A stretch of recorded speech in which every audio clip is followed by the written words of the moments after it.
BOE número 120 suplemento. Viernes 20 de mayo de 2005. Hilarse nuestro enjuiciamiento no puede considerarse que ocasione al demandante de amparo ningún perjuicio del que derive la posibilidad de apreciar que ha sido víctima de la vulneración de su derecho fundamental a la libertad sindical.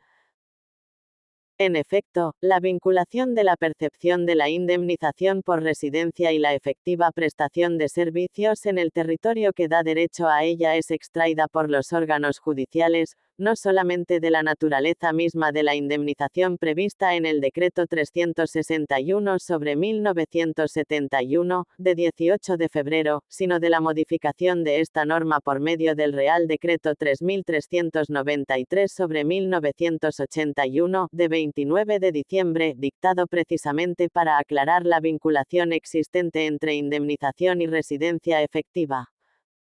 Y esta vinculación, no solo desencadena la cesación en la percepción de la indemnización a quien cese en la residencia como consecuencia del desempeño de funciones sindicales, sino también a quien, como alude la exposición de motivos de la citada norma, aun cuando mantenga su destino, se encuentre en comisión de servicios fuera del territorio que da derecho a indemnización por residencia. Y por el contrario, en virtud de la referida vinculación se genera el derecho a percibir la indemnización por residencia a favor de quien presta servicios temporales en la plaza respecto de la cual se encuentre establecida, aun cuando mantenga su destino en otras no contempladas entre las que generan para los residentes en ellas la percepción de la indicada indemnización.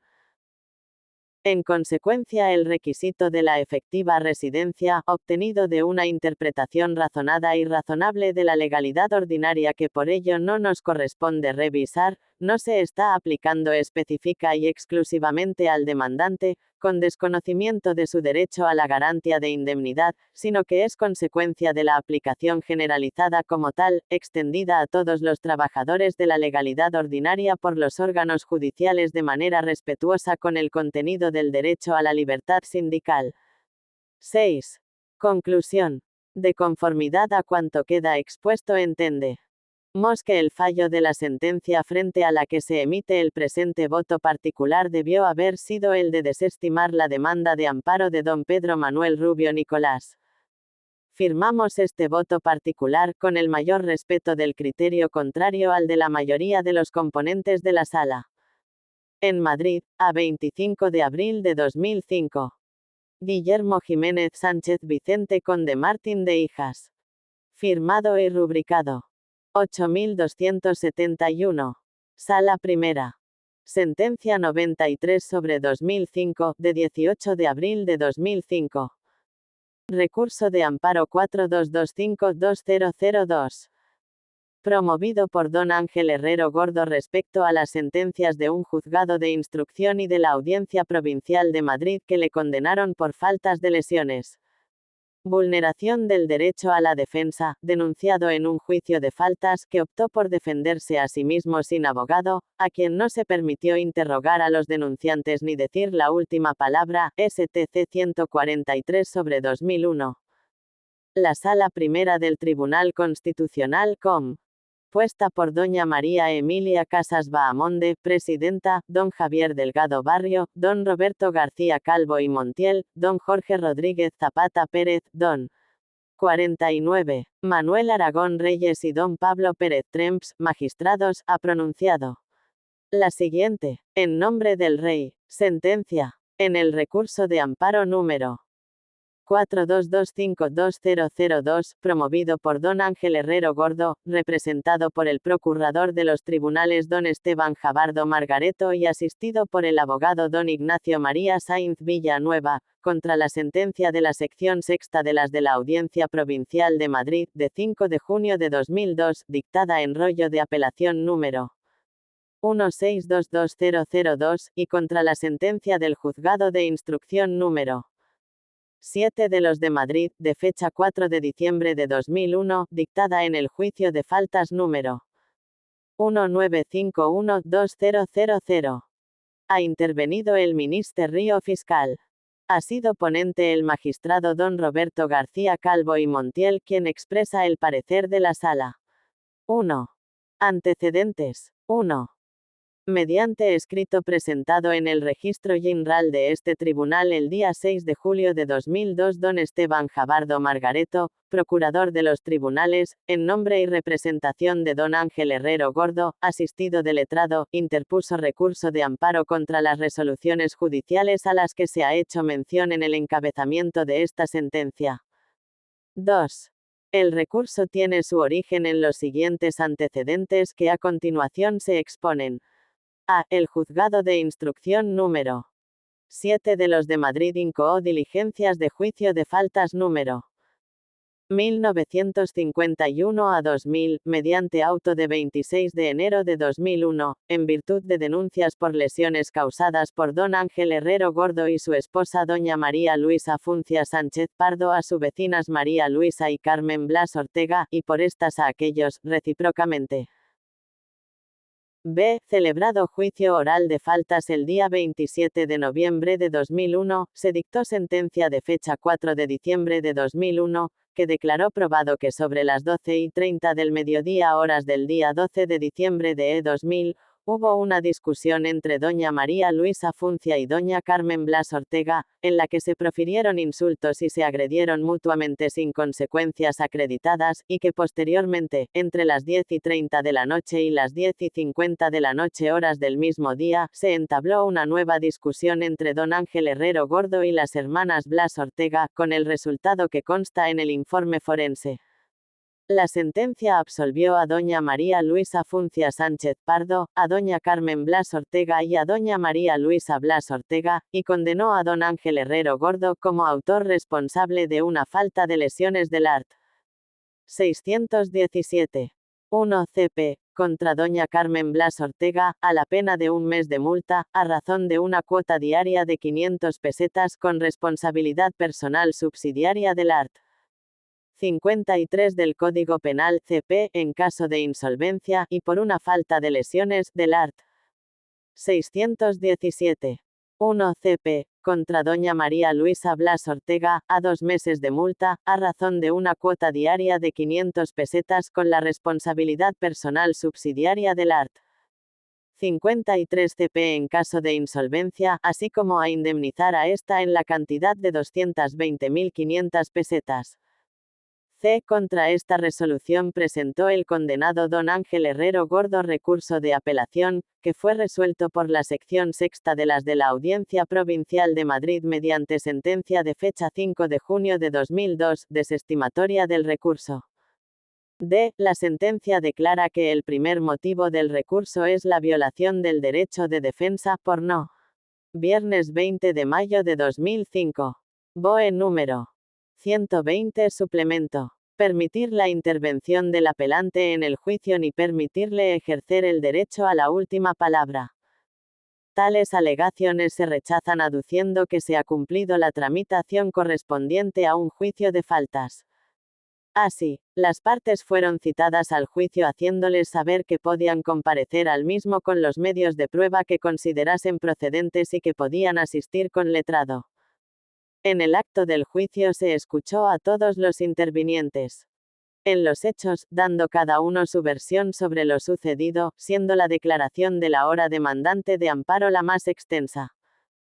No consta en el acta que el apelante hiciera un informe final, pero ello no quiere decir que estuviera indefenso, porque de su declaración se deducía con claridad que solicitaba la condena de las hermanas Blas Ortega y una indemnización por las gafas rotas, y así lo entendió el juez Atacuo, que absolvió a Carmen y María Luisa Blas Ortega.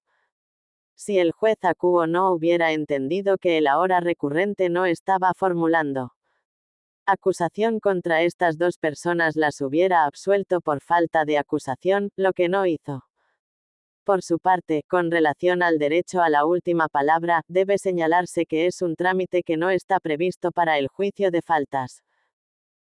De otro lado, en relación con el error en la valoración de la prueba alegado por el demandante, se afirma en la sentencia que no se aprecia en el caso de autos, pues el juez acuo ha valorado las declaraciones de las diversas personas implicadas en los hechos, otorgando mayor credibilidad a unas sobre otras y, además, explica las razones por las que considera que el ahora apelante es responsable de una falta y las hermanas Blas Ortega no lo son, todo ello mediante un razonamiento perfectamente estructurado en el que no se aprecia ningún error notorio.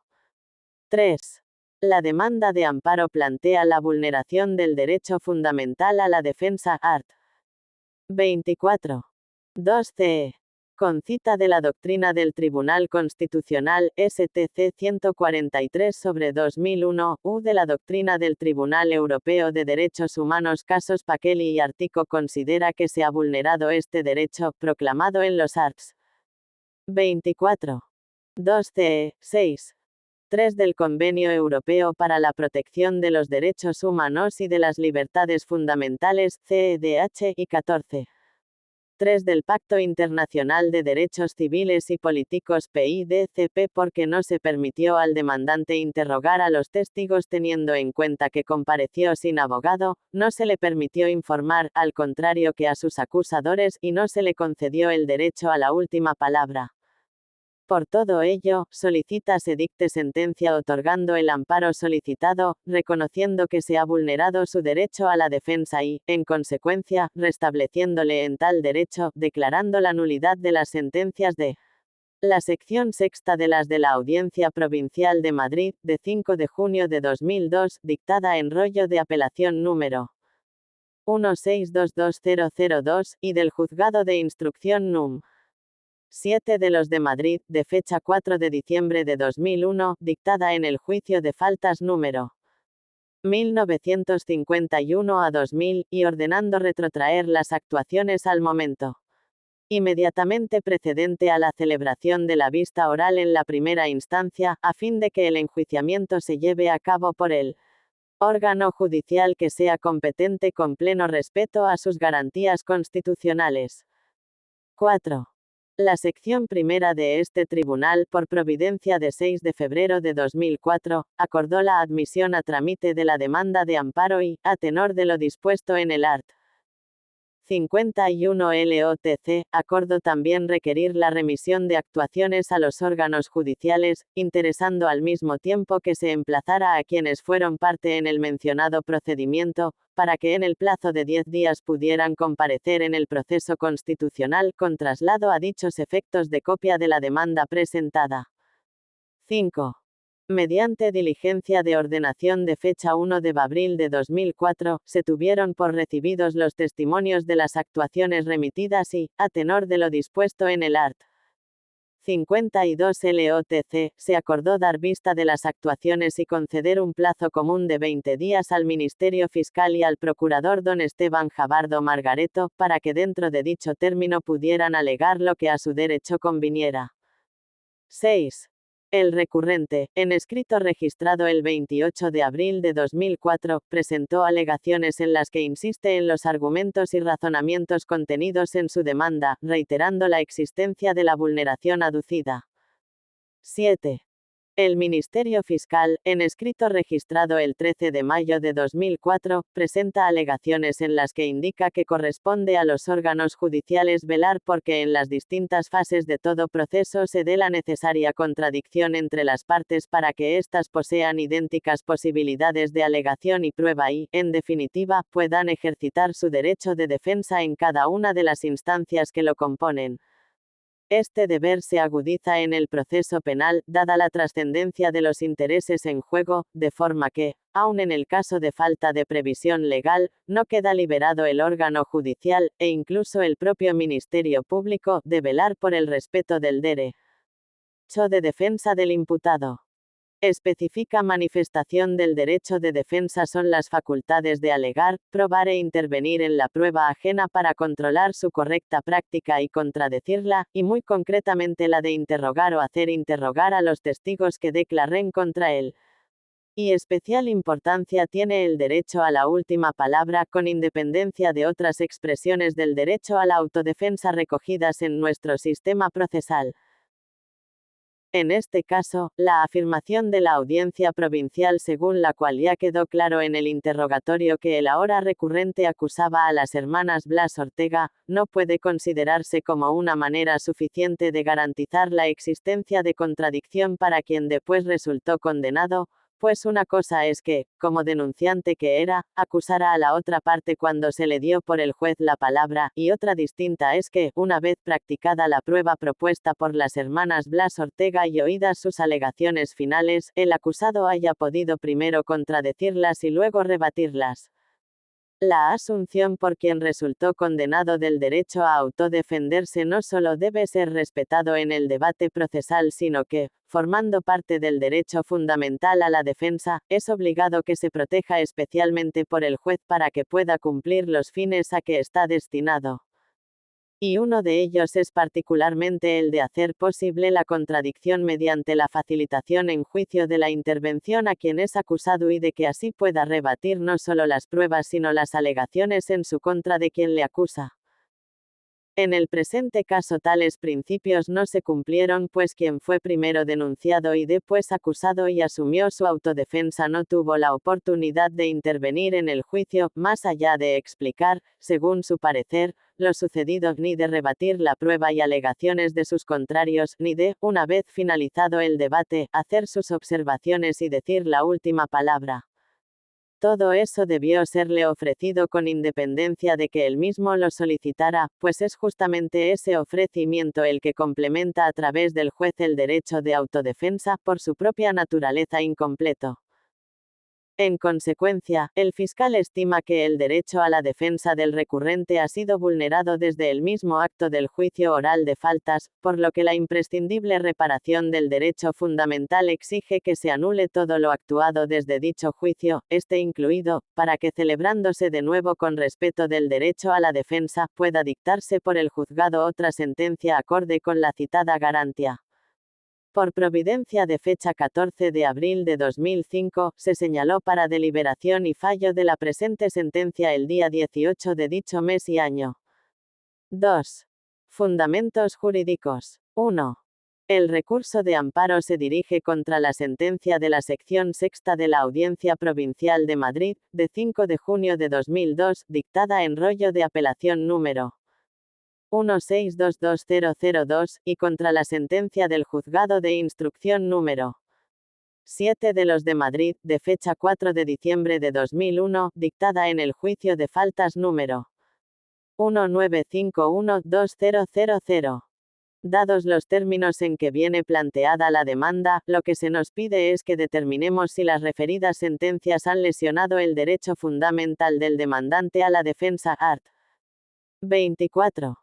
2c. Por cuanto en el juicio de faltas del que trae causa este proceso de amparo, en el que el ahora demandante asumió su autodefensa, no tuvo intervención alguna en la práctica de las pruebas en el acto del juicio oral, a diferencia de otras partes que sí la tuvieron, no tuvo ocasión de formular sus alegaciones finales y, por último, no pudo ejercer su derecho a la última palabra. El Ministerio Fiscal se adhiere a la pretensión de amparo, alegando que el derecho a autodefenderse asumido por quien resultó condenado no solo debe ser respetado en el debate procesal, sino que, formando parte del derecho fundamental a la defensa, es obligado que se proteja especialmente por el juez para que pueda cumplir los fines a que está destinado.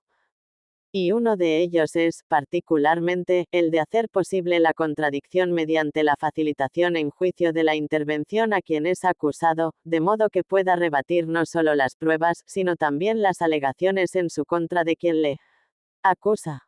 2.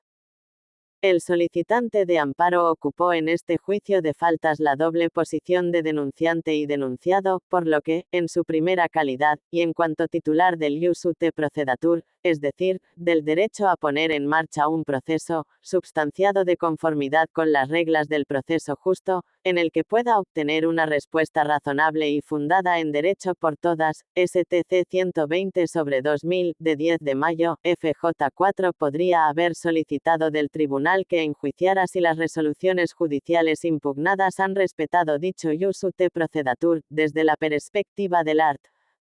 24. 1 CE y al que, desde luego, son aplicables las garantías del art. 24. 2 CE, STC 41/1997, de 10 de marzo, FJ5I, reproduciendo la SSTC 218/1997, de 4 de diciembre, FJ2, 16/2001, de 29 de enero, FJ4.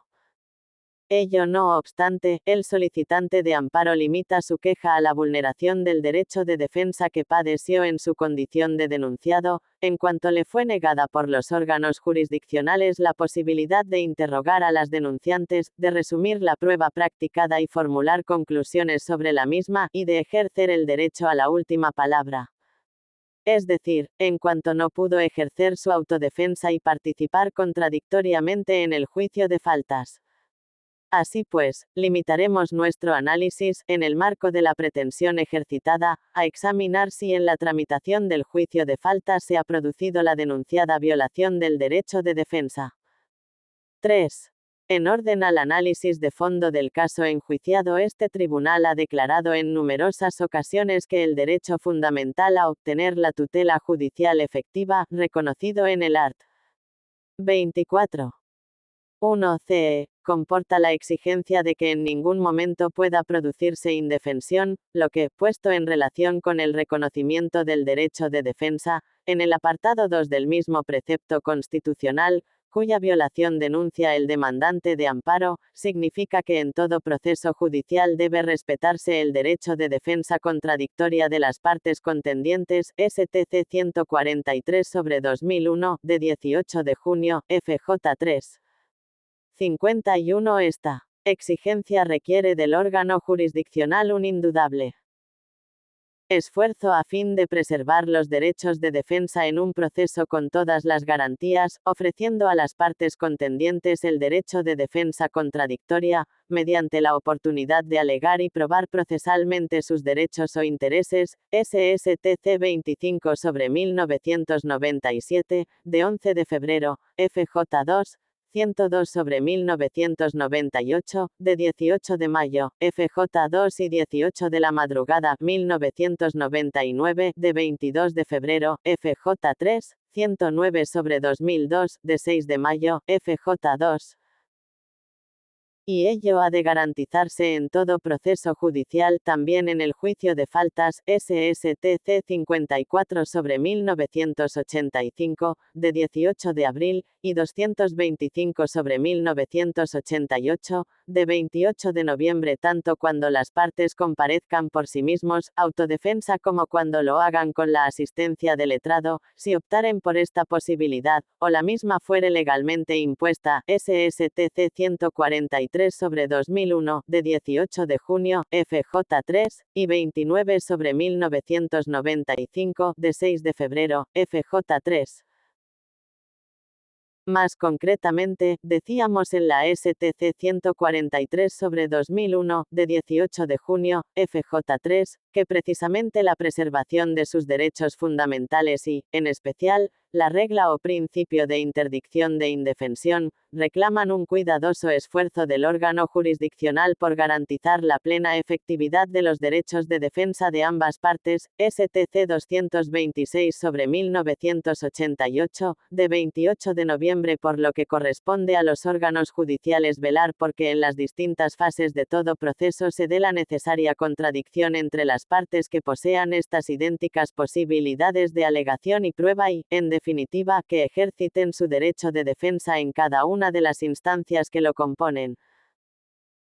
Este deber se agudiza, desde luego, en el proceso penal, dada la trascendencia de los intereses en juego, SSTC 41/1997, de 10 de marzo. 102/1998, de 8 de junio, y 91/2000, de 4 de mayo, de forma que, aun en el caso de falta de previsión legal, no queda liberado el órgano judicial, e incluso al propio Ministerio Público, de velar por el respeto del derecho de defensa del imputado, más allá del mero respeto formal de las reglas procesales, STC 112/1989, de 19 de junio. Especifica manifestación del derecho de defensa son las facultades de alegar, probar e intervenir en la prueba ajena para controlar su correcta práctica y contradecirla por todas. SSTC 176/1988, de 4 de octubre. 122/1995, de 18 de julio, y 76/1999, de 26 de abril, y muy concretamente la de interrogar o hacer interrogar a los testigos que declaren contra él, facultad esta que el art. 6.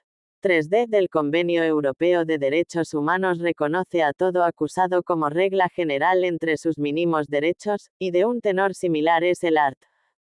14. 3E del Pacto Internacional de Derechos Civiles y Políticos, SSTC 10/1992, de 16 de enero, y 64/1994, de 28 de febrero.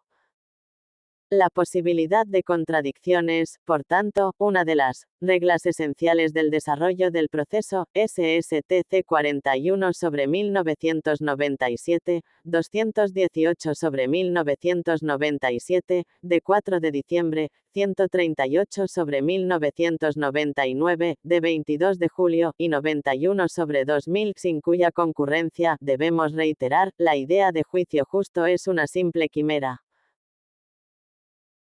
Se trata de un derecho formal, STC 144/1997, de 15 de septiembre, cuyo reconocimiento no depende de la calidad de la defensa que se hubiera llegado a ejercer. SSTC 26/1999, de 8 de marzo, de manera que puede afirmarse que ningún pronunciamiento fáctico o jurídico puede hacerse en el proceso penal si no ha venido precedido de la posibilidad de contradicción sobre su contenido, pues, como hemos señalado en anteriores ocasiones, el derecho a ser oído en juicio en defensa de los propios derechos e intereses es garantía demasiado esencial del Estado de Derecho como para matizarlo o ponerle adjetivos. STC 144/1997, de 15 de septiembre, STC 143/2001, de 18 de junio, FJ3.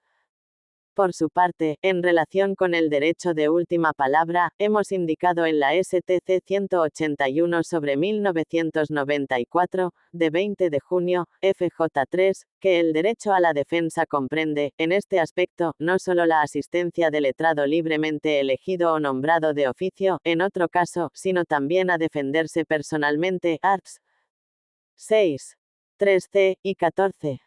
3D del convenio y del pacto más arriba reseñados, en la medida que regulen las leyes procesales de cada país configuradoras del derecho.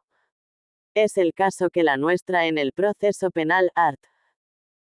739 Lecrim ofrece al acusado el derecho a la última palabra, sentencia del Tribunal Supremo de 16 de julio de 1984, por sí mismo, no como una mera formalidad, sino en palabras del fiscal que la sala asume, por razones íntimamente conectadas con el derecho a la defensa que tiene todo acusado al que se brinda la oportunidad final para confesar los hechos, ratificar o rectificar sus propias declaraciones o las de sus coimputados o testigos, o incluso discrepar de su defensa o completarla de alguna manera.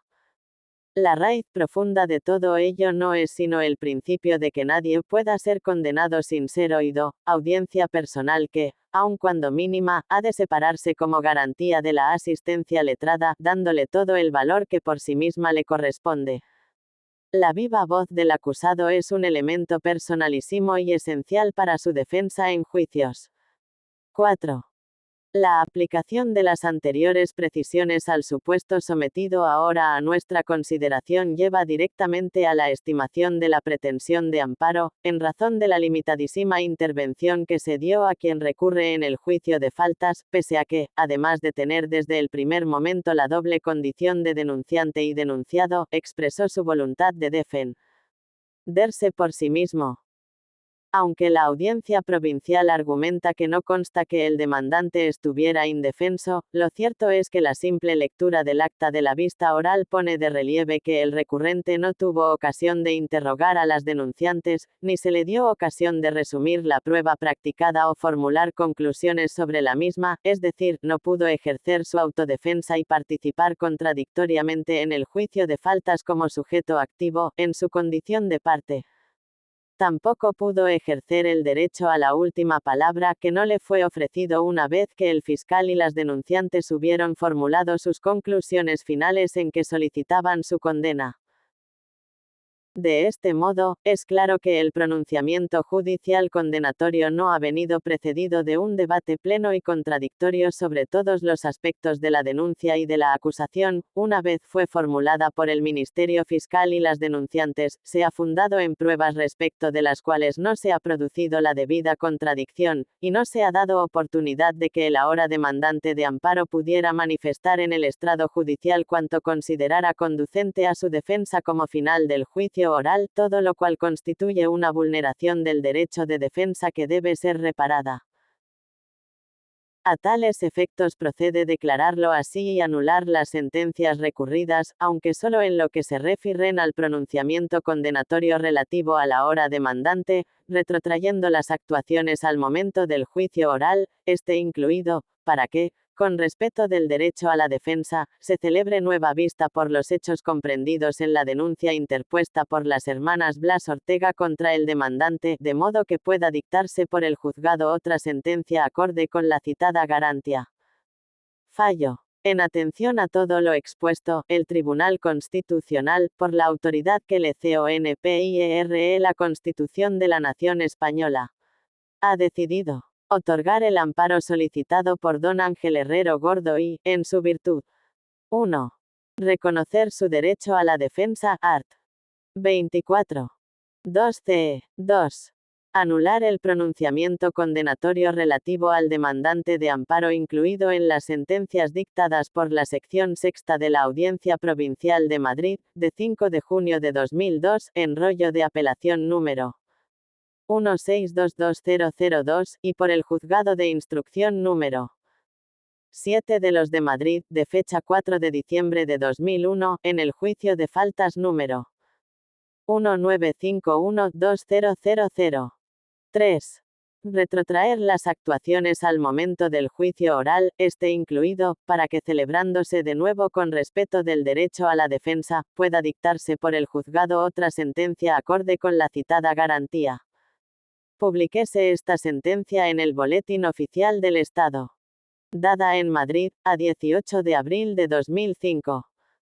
María Emilia Casas Bahamonde. Javier Delgado Barrio, Roberto García Calvo y Montiel. Jorge Rodríguez Zapata Pérez, Manuel Aragón Reyes. Pablo Pérez Tremps. Firmado y rubricado. 8272. Sala Segunda. Sentencia 94/2005, de 18 de abril de 2005.